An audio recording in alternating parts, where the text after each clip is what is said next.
E.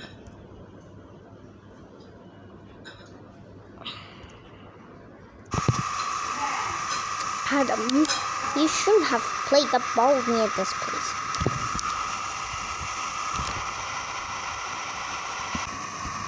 You shouldn't have known you shouldn't play here.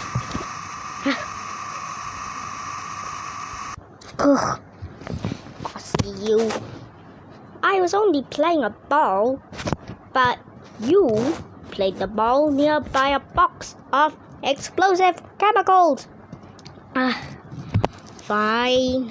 Blah, blah, blah. Oh, do not make me want to angry with you.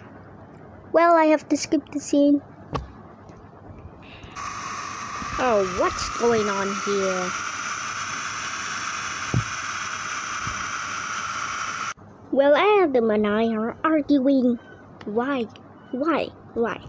Well, he threw a ball nearby those chemicals of bombs or explosive chemicals. I think I just dropped them there. Well, Adam, you're a D and big trouble. Oh no. The end.